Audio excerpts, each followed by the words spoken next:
And we're live. Stephen Mueller, we meet again. Sorry, Ben. Ben Milo. Milo or Malo? Milo. Mailo. Give that a go. Mailo. Yeah, that's it. Mailo. Yeah, you got it. Now, where does that come from? Is this, Australian? You're Australian. So is this, if I may ask, how is this, coming about? It's Samoan. Samoan. Yeah. Samoan. Samoan. See, that's the difference, right? Is the actual connotation of the words and how you actually let them out of your mouth is kind of a big deal. Well, yeah, 100%. If we were doing Sanskrit mantras and we were performing them in front of our master, he would smack us on the head with a stick if we said it wrong. So, there's energetic properties to sounds. There's a difference when you make the sound properly. Which is interesting to think about because nobody really pays attention to how the words come out of their mouths anymore. There's no real emphasis. It's just kind of the easiest way to get the words out possible. Oh, yeah. Sometimes I understand people. Half the time I don't even understand myself. We're shocking for it in Australia. We have a reputation for shortening words, especially names. Yeah. Like, even though your name is Stephen, we would have the compulsion to change it to Stevo. Just because Stevo. That's what we do. Yeah. For shits and giggles. Yeah. We're pretty lazy in the way we speak in this country, but it's funny, It's a good laugh listening to a proper Ocker Australian speak. Yeah. I want to hear you do an accent because you're an accent guy. Like, I want to hear your Australian accent.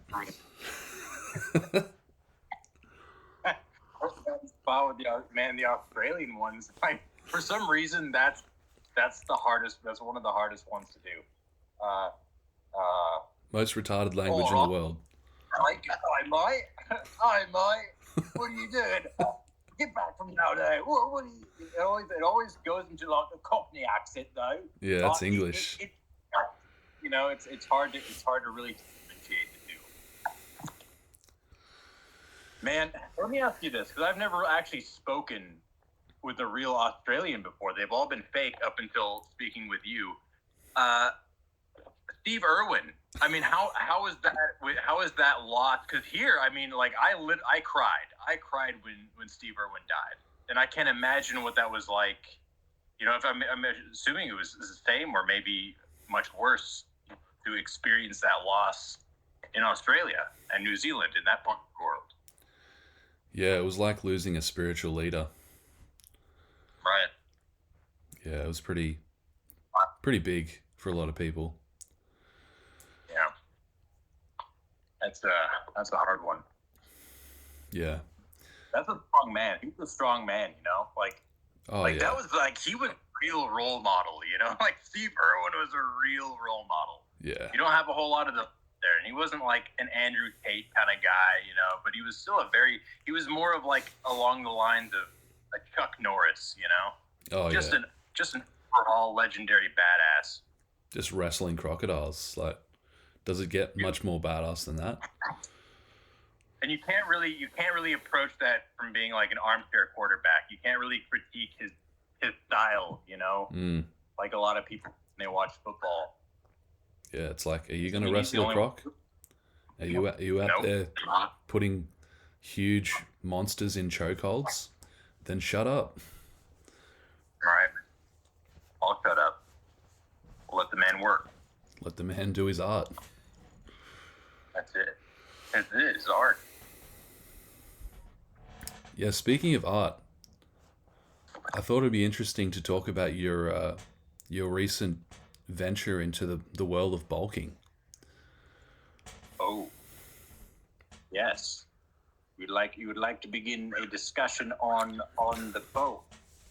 Yeah, man. Why did you do that? Or what's the impetus behind this sudden diving into the gym and turning into a bro? Well, great question. I feel like it's the missing. I feel like it's a real missing link when it comes to embodying a man. You know, there's just, and I don't mean that from a superficial, like, oh, you just got to be ripped, or you have to, you have to weigh a certain amount in order to be deemed a man. But there's just something about consistently engaging in resistance, just work that is resistance. You're always being pushed against a barrier. There's always something that is trying to hold you back, or an obstacle, or a deterrent. And this is essentially like controlled chaos, right? Where you are in an environment where you can control the rate and you control that resistance. And that's been missing from my life for about 3 years. I used to be pretty engaged. Like, I mean, I don't want to say like, oh man, I was the biggest guy in the world. I was, but like, I mean, it was a big part of my life. It was a huge part of my life. And I always felt that the combination between being bulky and things in my life always worked in tandem. It was like. What's an example? So when the first time I stopped drinking, no, I'm sorry, let me pull that back. This is at the beginning of the second time, the final time I stopped drinking. The final straw. Final time. And I incorporate weightlifting as a part of my recovery process because I needed to put my time on something that wasn't drinking. So bodybuilding was a pretty good alternative. And when I started doing that, I also got the idea to do some, and I had the confidence to do that. I'd never really done any type of theater work, and I just went in and auditioned for shits and giggles. And I got the part. I got the lead part. And I don't think that would have happened if I wasn't confident from working out, right? It's similar with retaining. There's just something about you going through the day, knowing that you lifted heavy and knowing that you're holding your nut, right? Like, there's just something ingrained about you as you go about your day, knowing that you've faced these trials and that you're currently facing them in the moment. And it's just like a level of confidence with that. Yeah. We are designed to lift heavy shit. And when we stray from design in any area, of course we're going to end up depressed. Of course we're going to feel unworthy and a bit shit. It's because biologically we're meant to be moving heavy shit. So I think it's just innate to men. I think it's just a core part of who we are, and we just got to get back to that. So for you, I mean, it's only been a week so far, like back in the gym, hitting it quite hard. You're doing, I'm guessing, yeah, okay. And in the week so far, what have you noticed about your body changes? Just give us a rundown. What's been going on? Yeah.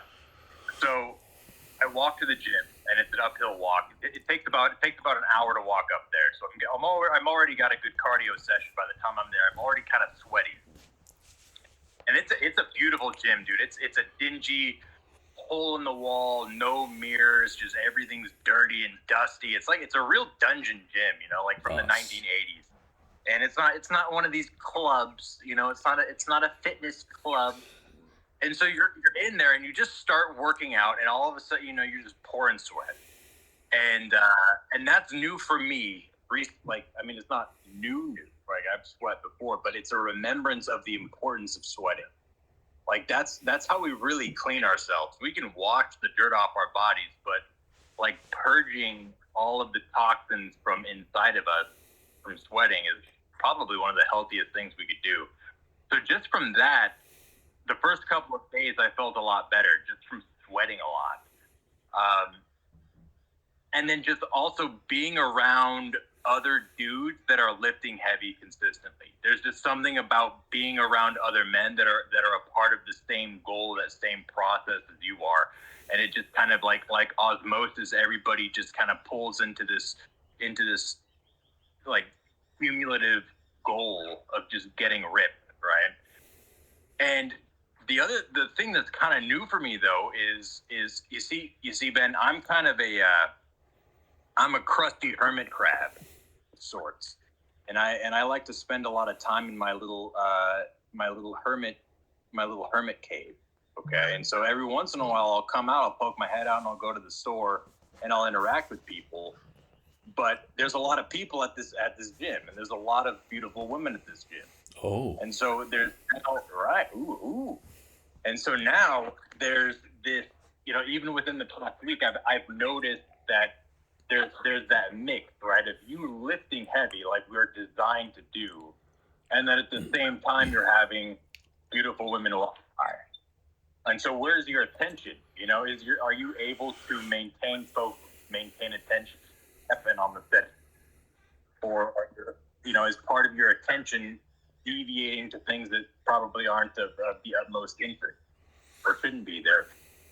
And so I've noticed that kind of tug of war already, just feeling that presence and noticing an aspect of myself that wants to gravitate like energetically to that point, and stopping myself, and saying, no, this is what has to happen. It's focus. It's the set. It's the rep. Outside of that, there's been a lot of soreness already, a lot of soreness. And I think that was mainly the first week, right? Is dealing with kind of the breakdown of the muscles initially and getting that lactic acid, that soreness out. And then, after a while, after a couple of weeks, the body gets used to it and the soreness isn't really there. But through that and we'll kind of see where this goes. But see, it's the missing link. I feel like it's the missing link, man. Like, I've been retained for over 6 months now, and I haven't fully committed to the gym. I knew it needed to happen. And it took, man, you to say, hey, look, I challenge you to this 90 days. Go ahead and bulk up 30 pounds. Do it. 30 pounds in 90 days. He's an ambitious 90 man. days. Mm. Did you end up watching that video that I dropped in the training thread, how to attract women without saying anything? Is that about the Temple of Iron, Yeah. or like with Neo and Morpheus? Yeah. Oh man, Yeah, I watched that's that the funniest shit. What did you take from that video? That's what it has to. You have to do. You have to. Okay, you have to. But engaging in a lifestyle that requires that level of discipline, where you're going somewhere on a consistent basis, and you're tearing yourself down. You're putting yourself through the fire, through the ford, and you don't think that really anything comes out of that unless you're just you're working out. It hurts to work out. But after that, it's the resilience that builds up through that consistency of going there that really makes you the Neo character. We're always asking like for the secret pill. We're always asking for, what's the Ozempic? What's the way out of this? And I'll say this, Ben, like, I think this is really important. It's a process to really work out and to get into that mode, right? To embody that. You can take something, right? Like a fat person take Ozempic and become really skinny.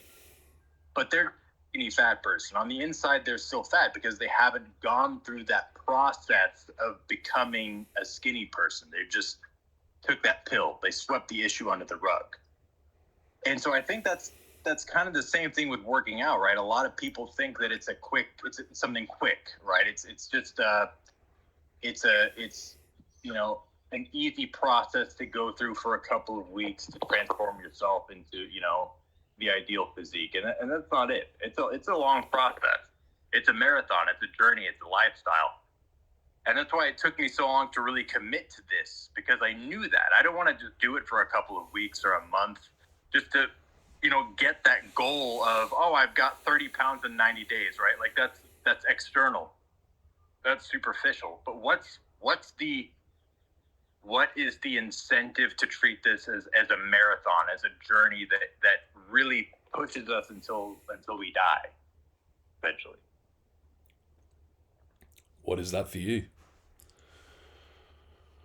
Always wanting to be excellent. Always wanting to be excellent, dude. Always wanting to be okay, just right now. Right now, I feel way better than I did a couple of weeks ago. And that's simply from working out. And I didn't have the experience of working out 2 weeks ago, so I wouldn't have known. Right. But now that I'm working out again, it's a reminder, like, oh shit, like this feels really good. And so in order to maintain this level of presence, working out has to be a habit that needs to be cultivated consistently. Going back to that video, right? I fucking love that video, man, because I used to be back in my sadder days, I used to be that guy who was really into pickup. And I used to go out and approach women on the streets at night, in clubs, at bars, Yeah. and try all my little stories and my lines. And, I spent a lot of time on that. And on the most part, it was pretty fruitless, except in the sense that it allowed me to cultivate that confidence to just go and approach anyone, no matter how smoking hot she was, just like go up and approach her. But what I realized was that, and it says this in the video, the video is like, it's Neo waking up in his dark room to the monitor, just like the film in The Matrix, and it's like, wake up, Neo. The Matrix has you. And then he hears a knock on the door. He opens the door and it's Morpheus. And Morpheus gives Neo his story. He's like, Neo, you've been watching a lot of pickup videos on the internet, trying to figure out what it takes to get women. He's like, let me tell you my story. And so Morpheus tells his story, and turns out Morpheus was a skinny little kid and he got bullied a lot, and he never had success with women. And so he gets into pickup. He goes along that same path that a lot of guys do, like trying to cultivate this inner confidence, trying to act like a player, trying to act like a guy with swag, and doing all the things like dressing a certain way, peacocking and using lines, and like just learning all these gimmicks. And he says, I went and learned all this pickup stuff and spent hundreds of hours, and I went out at night with all these guys and dressed up like an idiot, and and he says he got some success, like what I was saying, but in the end he felt like a cheap parlor magician using all these tricks and gimmicks, and he felt desperate. And he said, and subconsciously the women could feel it too. And so he's walking along at night, just devastated one night after getting no results, and he comes across this old man on a bench. And the old man says to him, oh, hey son, are you someone from that Mardi Gras party? Just assuming he's gay because he's got his peacocking outfit on. And he's like, no, I've been out trying to pick up women. And so this old man tells him the truth, and he says, son, if you want to get women, all you got to do is go worship at the Temple of Iron. And then he explains, you got to go worship at the Temple of Iron. You got to hit the gym 3 times per week with fiery intensity. You've got to start eating protein and meat and lots of it. And you've got to commit for at least 1 year. And if you do that for a year, everything will change. And so he embarks on this quest. He goes and hits the Temple of Iron, trains hard for a year, and then he comes back, the returning hero to his town at the end of the year. And he finds that the same women who used to avoid him start sliding into his DMs. Women start smiling at him. People start stumbling out of his way on the sidewalk instead of him stumbling out of their way. And it's just like one thing after another. And then all the bullies who used to bully him, he pays them a visit and starts like chasing them through the streets and terrorizing them just for a bit of fun, like just to get a bit of revenge. And it's just like the moral of the story is, as you say, everyone wants that instant result, but what they don't realize is that you have to become the person. You have to become the person who naturally gets those results. And the person who naturally gets those results is a beast. It's the guy who does break himself down, who does lift heavy shit, who has that lifestyle, who gets proper sleep, who gets proper nutrition. And it's a full transformation. Yeah. You know, what I'm realizing recently is that it is about consistency. That's the magic pill. Like there's no special formula. It's just be consistent. Just show up consistently over a long period of time and you'll get all the results. It's as simple as that. That's exactly it. It's a long obedience down the same pathway. And, society doesn't really encourage that kind of behavior, right? It's very instant. It's 30-second clips. It's move on. It's even with books.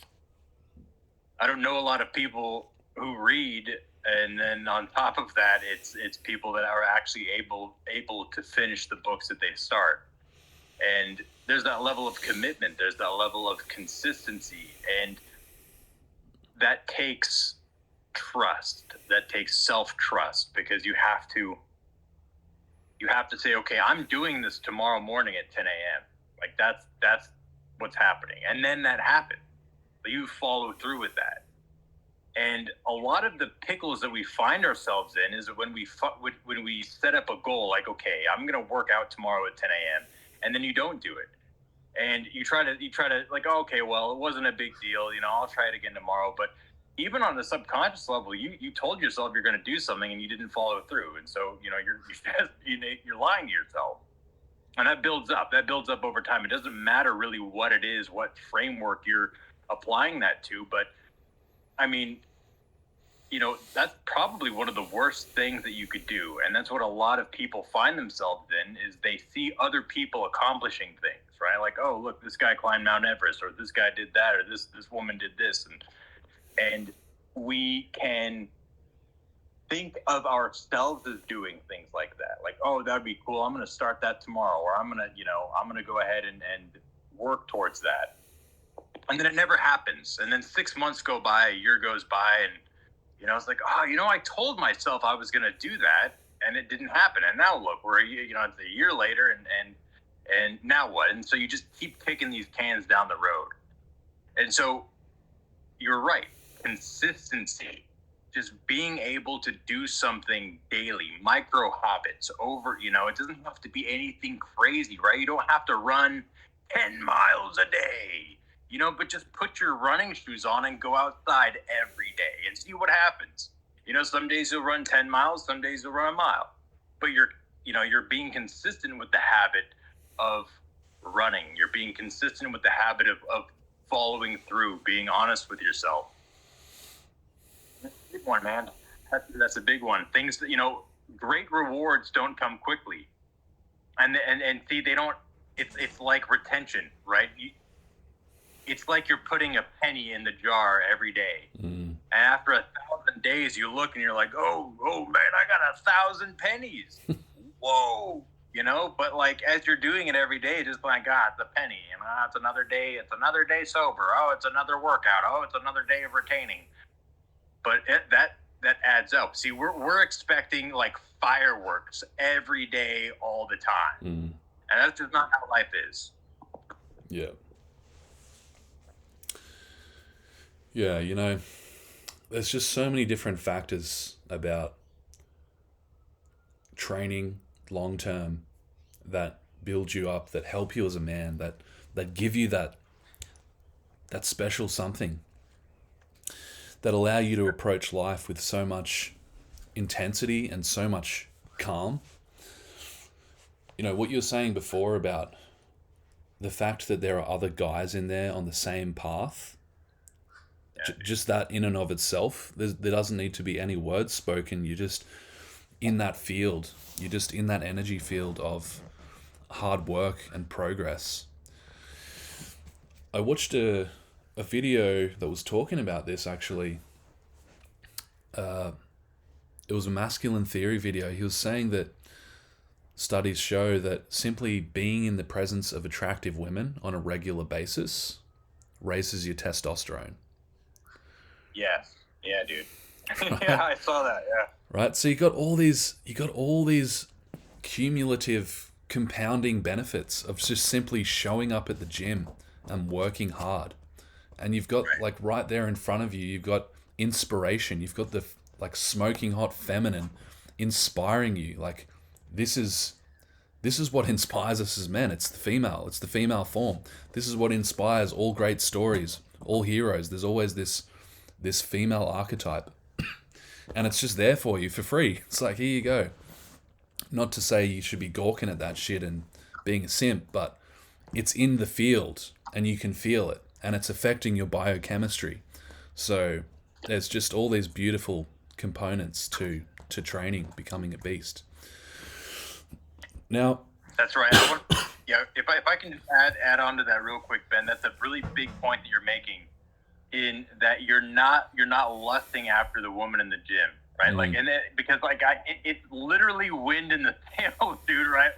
Like you're not lusting after the women in the gym, but you're like you're saying you're feeling them in your presence, in your field, and just that kind of close proximity makes you raises you up. It really does. It really does. And that's something that came to mind this past week. So, yeah. Now, another component of this is the eating side, right?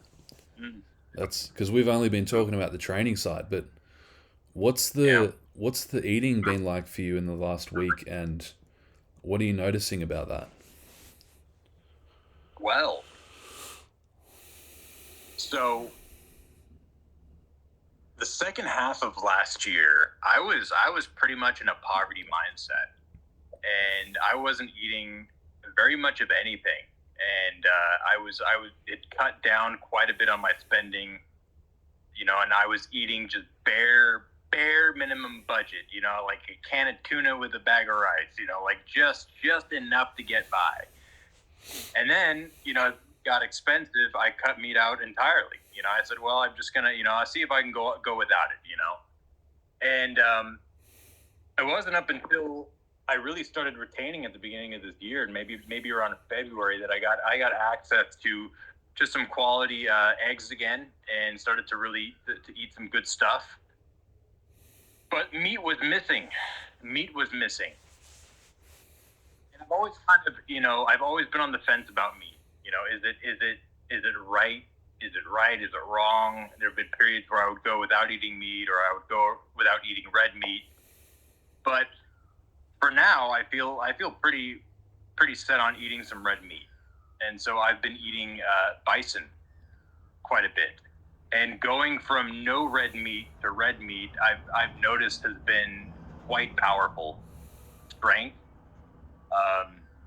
that along with the retention just provides just unbounded endurance when you're working out. Like you can think you're going for 10 reps, and you always catch yourself doing 12 or 15 reps. You got to increase the weight. And I think I'm 100% sure that that's attributed to retention and red meat, because there have been multiple times where I would work out without that, or I'd be releasing, or I'd be, not, I'd be eating donuts and crap all the time, and like I wouldn't be able to lift anything.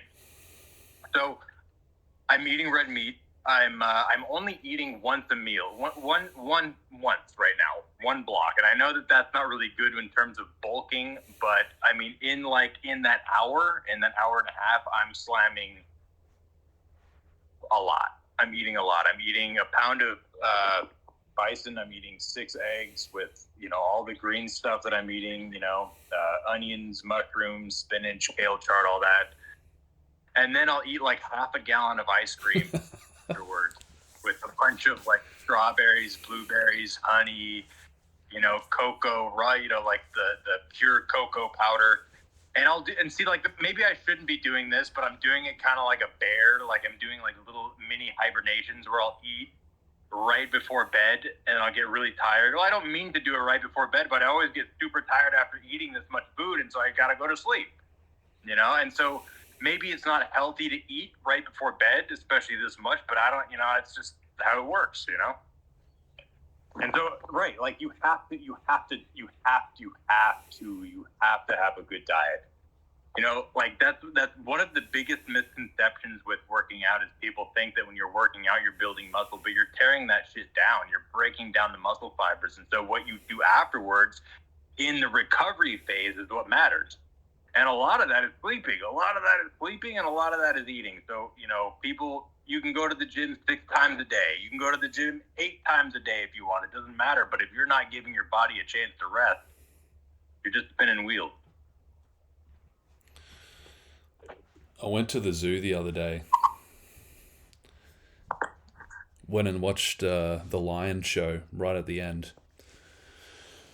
And, man, this lion, probably about 200 and something kilos, like big fucking lion. Huge head.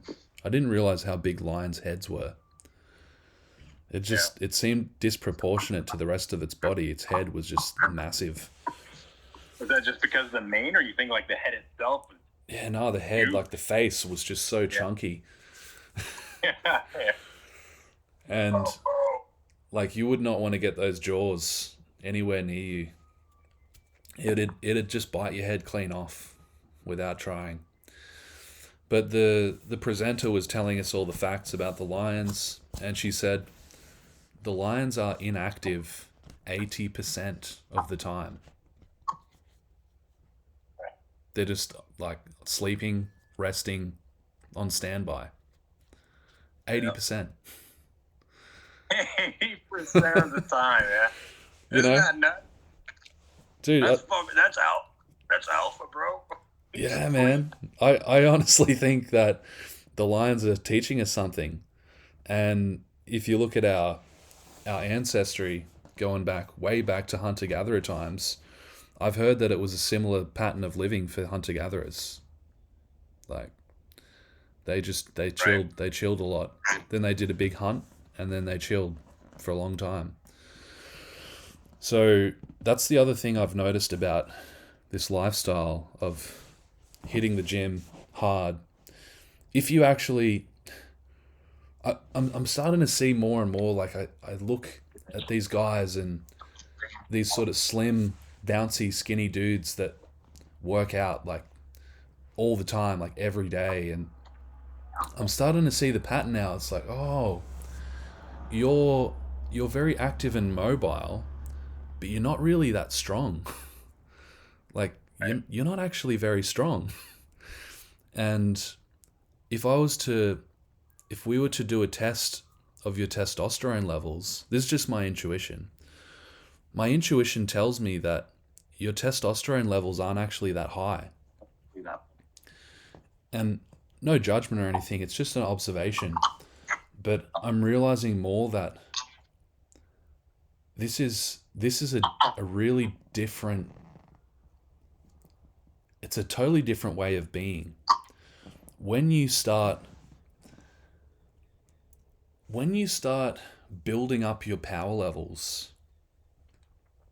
physically, spiritually, energetically, you start being able to accomplish much more with much less. I was talking to a friend the other day, right? And he was saying, I was telling him, like, I've been doing a lot of meditating lately and had a lot of spare time lately. And he told me this thing. He said, my father was a very successful businessman. And the times when he was most successful was when he would be sleeping a lot, like through the day. He would have a lot of naps and meditating a lot.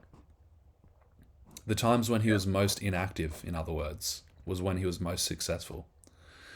And it hit me like a ton of bricks. I was just like, fuck, that's the key, man. It's not this hustle shit. It's investing into oneself again and again, consistently over time.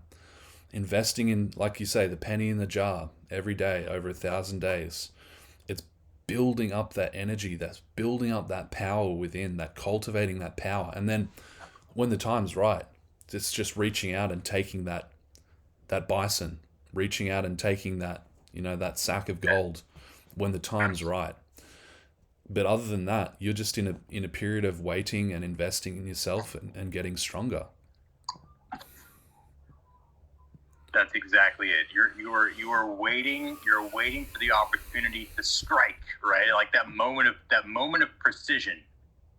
We're in it. Like most people are on a hamster wheel, and that's how society is laid out. We're just always having to go 1,000 miles a minute, and we don't have time to think about anything. We don't have time to, and then we wonder why there's no purpose in life, and why we feel like there's no meaning, and why we feel empty inside. And then we go to the doctor, and the doctor says, well, try this pill. The pill will make you feel better, right? When no, you just got to slow down. First, you got to stop touching yourself and get your nervous system set right. You got to start eating better. You got to start drinking more water. You got to start sleeping. Maybe lay down on the caffeine and start sleeping better. Put the pre-workouts down. Put the energy drinks down. And see, like you said, it's meditation.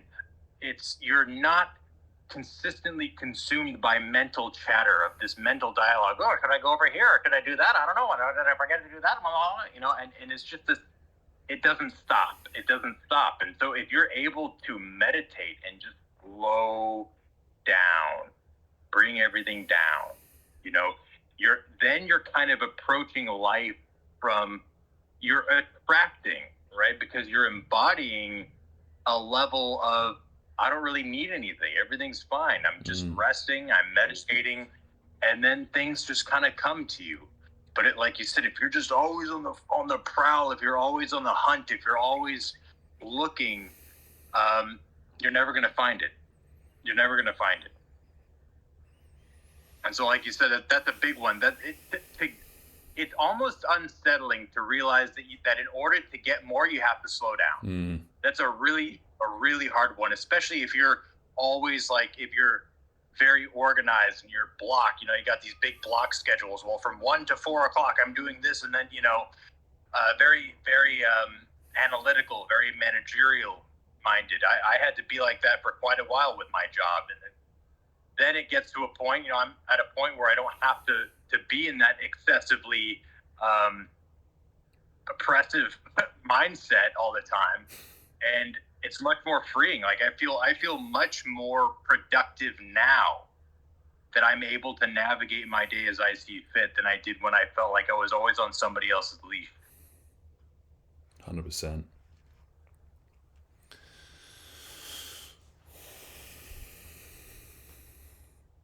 It's so true, Things just come to you when you're in that state of rest.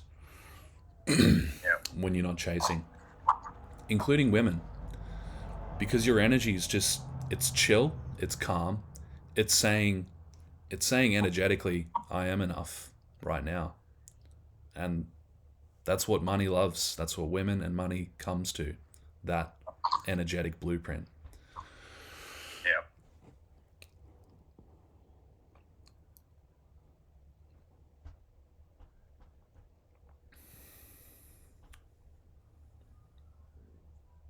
I agree. That's exactly it. It comes from a place of rest. It comes from a place of, even if you take texting, for example, if you're coming at a place of need, of needing, like, oh, I need this woman in my life. And if I don't get a text by a specific time, then I don't feel validated.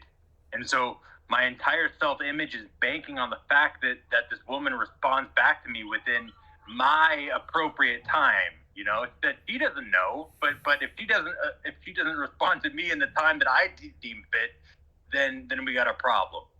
And that's what most men act on. I've acted on that, well in my 20s. I was like, oh man, if this girl doesn't text me back, then everything's ruined, everything's gone.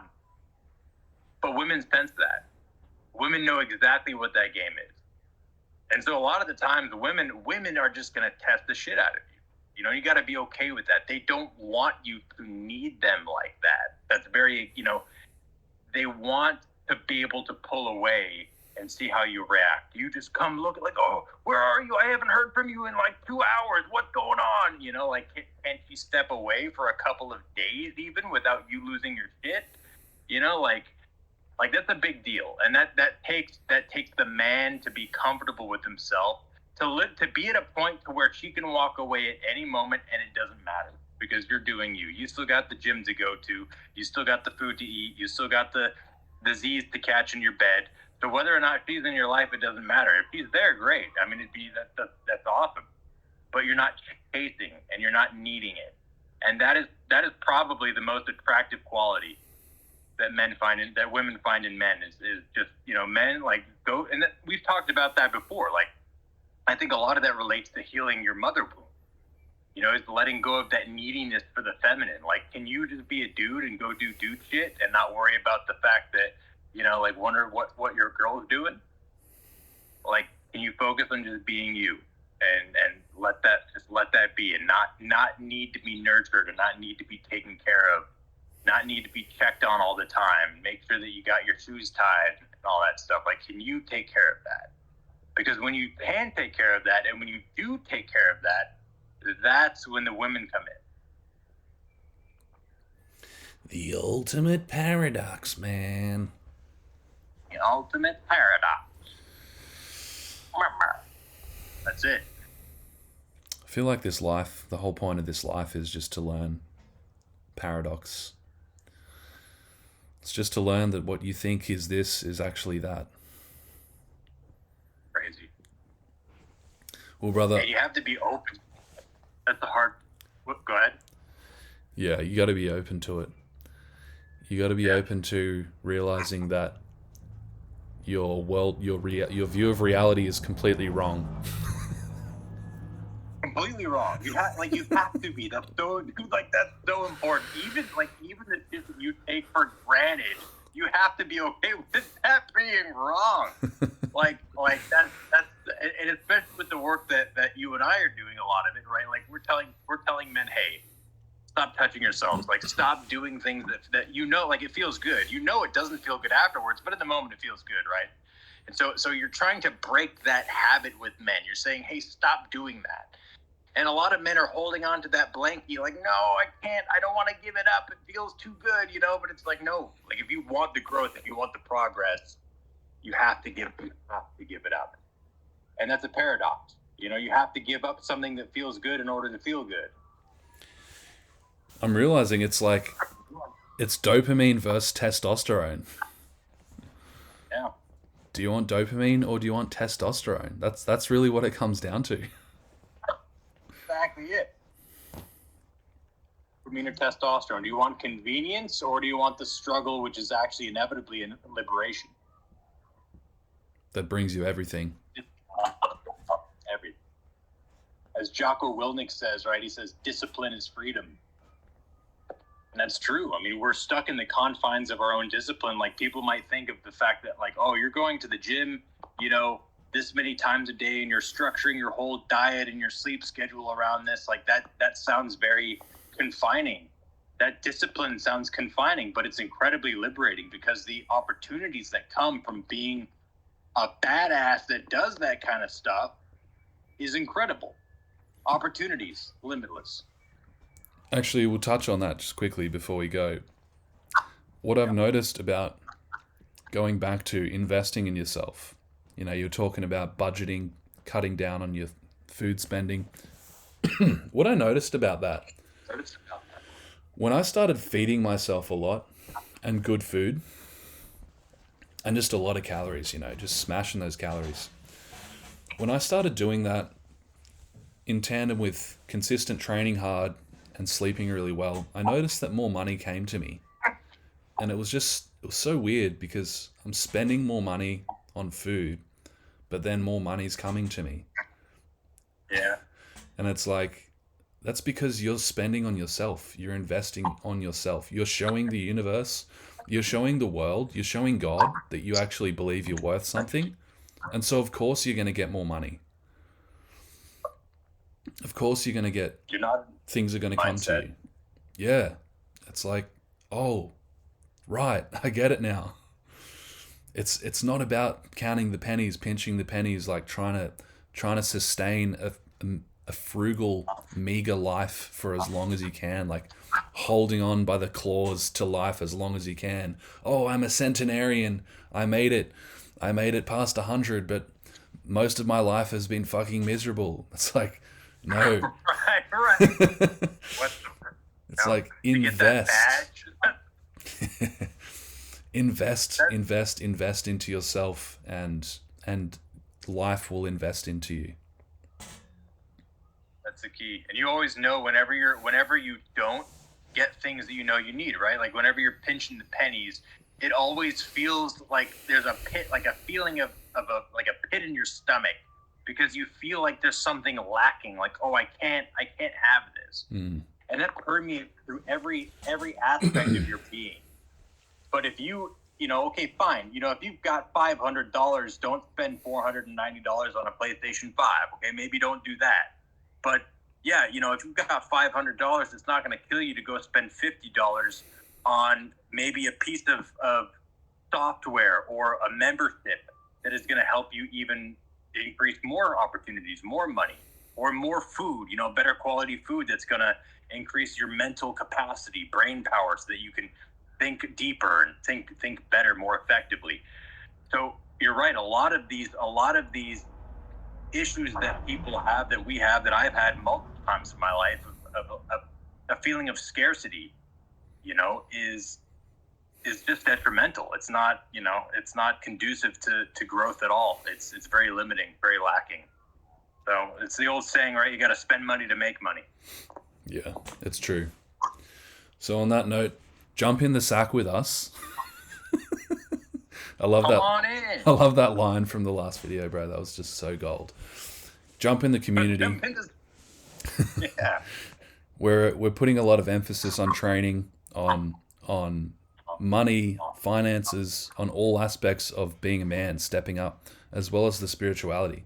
But it all works in tandem. So if you want to get around that, if you want to be around this energy, you want to get inspired, you want to get pushed, you want to get motivated, man, jump in. That's it. Oh. Anyway, brothers, it's been a pleasure. If I can add one last thing to this, yes, if you haven't joined the Sons of God Discord group, please join. There are links in the description box down below. And what Ben's saying in regards to a lot of the breakdowns, we have a group on training, we have a group on relationships, there's a group on scripture. And even just this past week, shout out to my buddy Sherman, had an incredible live stream on the opening of the market. I think this was on Tuesday at 9:30. So, we have guys that are just jumping on calls, starting things that they're interested in. And there's no reason why you can't do that as well. So jump in the sack. Jump on in. Jump in that sack. All right, brother. Episode 3. All right. Done. Episode 3. 3 in the bag. We got it. Much love, right. King. Talk soon. Much love. God bless you. God bless your family. May peace be with you. Everyone that's watching, thank you.